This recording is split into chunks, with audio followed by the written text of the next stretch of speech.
Soyalu Oleloyan. Hello everybody. Welcome to Carichendan Lesson 2. In this lesson we are going to learn how to negate sentences and learn the past tense, as well as a few extra vocabulary words. In Lesson 1 we learned the pronouns I, you, we, he, she, they, and it, ani, alu, nami, il, ilet, yelen, je, and we learned the possessive pronouns Ana, Aluva, Nama, Ila, Ileta, Yelena, Jena. And we learned some vocabulary. A, which is be, Mim, do, Kim, go, Nga, have, Sa, love, Kese, want, Sandi, name, Ranya, book, Chera, house, Toshi, child, Yimnera, student, Anyatera, teacher, ni, and, sin, a or an, ra, the, we, to, that is 10, good, psala, nice, kini, little, biane, big, jotnima, intelligent. And we learned that the word order was subject, verb, object. Let's learn some new vocabulary. First of all, to say Carichendan in the Carichendan language, you actually say Carichendali. You take the place name, which is Carichenda, and you add li, Carichendali. You can also say Americali. You take America and add li, so you get Americali, American. Okay, yena is yes, pala is no or not, alue is able to or can, and you do not use we with it. So you don't say alue we, you just say alue. The we is actually contained within the word. Tsangnali is no, miarami is speak or talk, sadange think, jasha understand, sangarat buy, diela say. Jabilale means dance, and it can be either a noun or a verb. Chingha is money. And don't forget there's an extra in there that you might miss. It's not chingha, it's chingha. Okay, pani is bread. Ristera is store or shop. Pita, thing. Laya, water. Le means this. La means that. Lelen, these. Lalen, those. And there actually should be an accent on the A in the word lalen. I forgot to put it on there. G is with. To negate sentences is very easy. In Carichendan, you simply take the word pala and you add it before the verb. So ani tsangnali is I know. To say I don't know, you say ani pala tsangnali, I know. Il palang yarami Carichendali. He doesn't speak Carichendan. He no speaks Carichendali.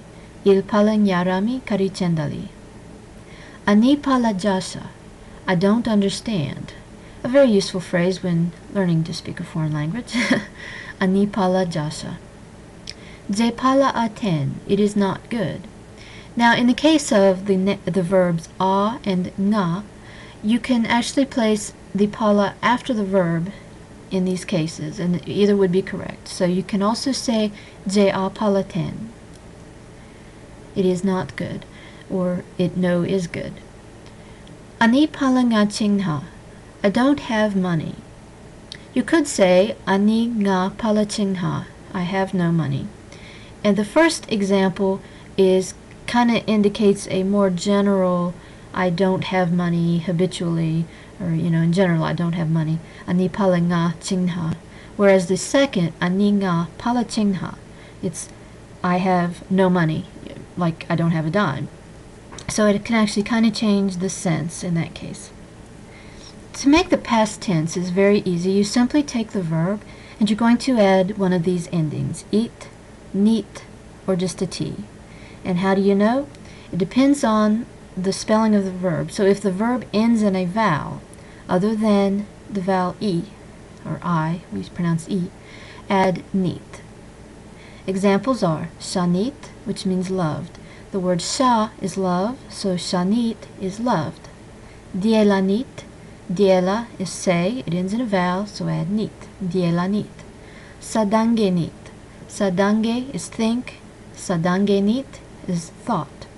Now that's not the noun thought, that's only the past tense verb thought. Sadangelia would actually be the noun for thought. But moving on. Jashanit is understood. Anit is was, because a is or be, so anit is was. Kesenit, wanted. So if the verb ends in an I, just add T. An example is the word sangnali, which is no. It ends in an I, so just add T. Sangnalit. Nyarami becomes nyaramit. Notice that the accent of the original word is retained, so it's not sangnalit, it's sangnalit. It's not nyaramit, it's nyaramit. Okay. An exception to this is that if it ends in a ti. In that case, you're going to go ahead and add the whole ending nit. An example would be kshapti. This means count or number as a verb. And that would become kshaptinit. It would not be kshaptit, it'd be kshaptinit. So if it ends in a vowel, you're going to add nit, unless it ends in an I, and then you just add t.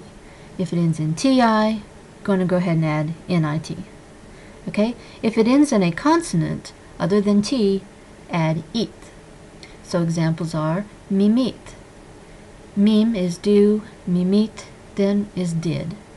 Kim is go, so kimit is went. If it ends in a t, subtract the t and add nit. So an example would be the word sangarat, which means buy. So to say bought, you take off the t and add nit. Sangaranit, sangaranit. Sangarat, sangaranit. So just to review these rules real quickly again. Basically, there's two basic rules. If it ends in a vowel, you add nit. If it ends in a consonant, you add it. The exceptions are, if it ends in the vowel I, then you just add t. Unless it ends in ti, then you add nit. If the consonant is, the final consonant is a t, you subtract the t and add nit. You'll probably get the hang of it. We're going to retain the subject, verb, object, word order for the past tense, so everything's still pretty simple. Here's some examples with the words we have used in this lesson. Ilet pala dielanit la. She didn't say that. She said that. Ani pala kesenit wekim wera jabilale. I didn't want to go to the dance. Nami kimit weraristera ni sangaranit pani nilaya. We went to the store and bought bread and water. Yelen pala aluenit kimjiani. They couldn't go with me, or they were not able to go with me. Alu sangaranit lapita. You bought that thing. Rayimnera anit jotnima, nira anyatera anit ten. The student was smart, and the teacher was good. Anisa dange ke ilnganit sincera. I think that he had a house. Anisa dange ke ilnganit sincera. I hope you enjoyed this lesson, and in the next lesson, if I get around to making a next one, I think I'll teach the question words and how to ask a question in Carichendali. So for now, enjoy speaking Carichendan and Isha Jialu.